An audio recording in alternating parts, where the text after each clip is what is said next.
ஓம் தத்புருஷாய வித்மகே வக்ரதுண்டாய தீமகி தன்னோ தந்தி பிரச்சோதயாத். ஓம் ஆதித்யாயஷ சோமாய மங்களாய புதாயஷ குரு சுக்கர சனியப்யட்ச ராகவ கேதவ நமக. உலகெங்கும் வாழும் புது யுகம் உறவுகளுக்கு ராஜயோக அன்பு வணக்கம். நிகழ்ச்சியை பார்த்துக்கிட்டு இருக்கிற உங்களுக்கு குலதெய்வ ஆசையும் நவகிரக அனுகிரகமும் முழுமையாக கிடைக்க வேண்டிய பிரார்த்தனையோடு உங்கள் ராஜயோகம் டாக்டர் கே ராம். இன்றைய ஆஸ்ட்ரோ 360 நிகழ்ச்சியில் நாம் பார்க்க போகிறது, பொதுவாகவே நவ கிரகங்களை எத்தனை முறை வலம் வரணும் அப்படிங்கிற விஷயத்தை விரிவாக பார்க்கலாம். நவகிரக வழிபாடு அப்படிங்கிறது நாம் பிறக்கிற தேதி எதுவாக இருந்தாலும், திதி எதுவாக இருந்தாலும், நட்சத்திரம் எதுவாக இருந்தாலும், லக்னம் எதுவாக இருந்தாலும், பிறந்த நேரம் எதுவாக இருந்தாலும், நாம் பிறக்கிற அந்த நேரத்தில் இருந்து, அதாவது பிறந்த நேரத்தை விட சிறந்த வாழ்வு வாழணுங்கிற ஆசை எல்லோருக்குமே இருந்துகிட்டு இருக்கும். அந்த மாதிரி பரந்த இந்த உலகத்தில் சிறந்த வாழ்வு வாழ்வதற்கு நவ கிரகத்தினுடைய அனுகிரகம் அப்படிங்கிறது மிக மிக நன்மையானதாக நம்பிக்கையானதாக இருந்துகிட்டு இருக்குது. அந்த மாதிரியான நவ கிரகங்கள் ஒரு மனுஷாளுக்கு 9 கிரகங்களுமே நல்லது பண்ணாது, நல்லது பண்ணவும் முடியாது. அதே மாதிரி ஒரு ஜாதகத்தில் 9 கிரகங்களும் கெடுதல் பண்ணாது, கெடுதல் பண்ணவும் முடியாது. அந்த மாதிரி நன்மை தீமைகளை வழங்கக்கூடிய நவகிரக சம்பந்தப்பட்ட விஷயங்கள்ல நன்மைகளை மட்டுமே உண்மையாக சந்திக்கணும் அப்படின்னா அதற்கு நவகிரக வழிபாடு அப்படிங்கிறது தெளிவான வழிபாடாக இருந்துகிட்டு இருக்குது.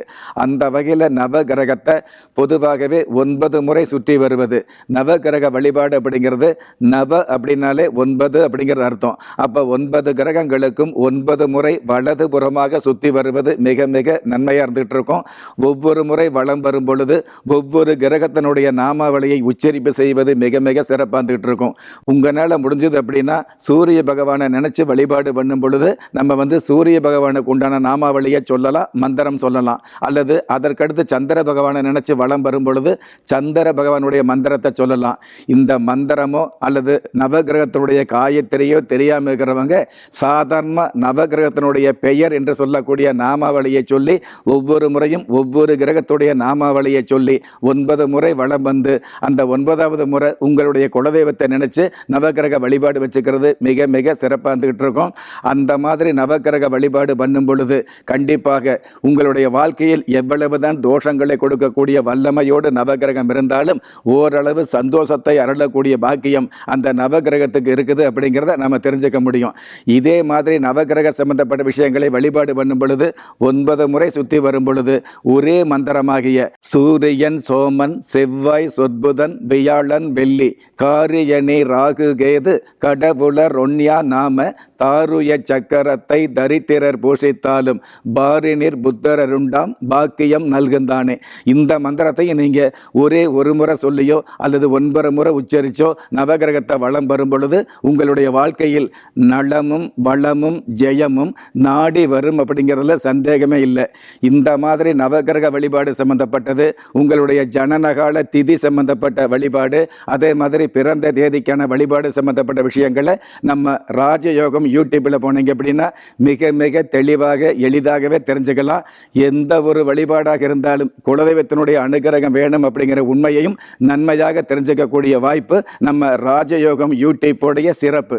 எது எப்படி இருந்தாலும் ஒரு மனுஷனை யாரு கைவிட்டாலும் ஆன்மீகம் கைவிடாது என்ற அனுபவ உண்மையோடு அண்ட நிழலும் இல்லை, ஆதரிப்பார் யாரும் இல்லை என்ற நிலையில் உள்ளவர்களை குலதெய்வம் கைவிடுவதில்லை என்ற என்னுடைய ஆழமான ஆன்மீகத்தையும் பதிவு செய்து அகில உலகத்தில் உள்ள அத்துண தெய்வங்களின் அனுகிரகமும் ஈரேல் உலகத்தில் உள்ள எல்லா சக்திகளின் ஒட்டுமொத்த ஆசீர்வாதங்களும் உலக மக்கள் அனைவருக்குமே கிடைக்க வேண்டிய பிரார்த்தனையோடும் வாழ்த்து உங்கள் ராஜ யோகம் டாக்டர் கே ராம். திறமை இருந்தும் வறுமையில் வாடுகிறீர்களா? விதியை நொந்து விரக்தியில் இருக்கிறீர்களா? முயற்சிகள் செய்தும் முன்னேற்றம் கிடைக்கவில்லையா? களஸ்திரம் அமையாமல் கவலைப்படுகிறீர்களா? தாய்மையடையாமல் தவித்து நிற்கிறீர்களா? நவரத்தினம் போட்டும் நன்மைகள் கிடைக்கவில்லையா? பெயர் மாற்றம் செய்தும் பிரயோஜனம் இல்லையா? எந்திரத்தை நம்பி மந்திரத்தை சொல்லியும் மாற்றம் கிடைக்கவில்லையா? எண்கணிதத்தை நம்பி எழுத்தை மாற்றியும் ஏற்றம் கிடைக்கவில்லையா? வாஸ்துவை நம்பி வாசலை மாற்றியும் வளம் காணவில்லையா? ஹோமத்தை வளர்த்து யாகத்தை செய்தும் யோகத்தை காணவில்லையா? திரும்பிய பக்கமெல்லாம் திண்டாட்டங்களையே சந்தித்த உங்களை யார் கைவிட்டாலும் ஆன்மீகம் கைவிடாது. ஆம், அண்ட நிழலுமில்லை, ஆதரிக்க யாரும் இல்லாதவர்களை குலதெய்வம் கைவிடுவதில்லை. கிள்ளிக் கிடைக்கக்கூடிய யோகங்களை அள்ளிக் கொடுக்கக்கூடிய ஆன்மீக அற்புதம் குலதெய்வ விருட்சம். திக்கற்ற யாவரும் ஒப்பற்ற பயன்பெற வாங்கி பயனடைவீர். குலதெய்வ விருட்சம். குலதெய்வ விருட்சம் குடும்பமே சுபிட்சம்.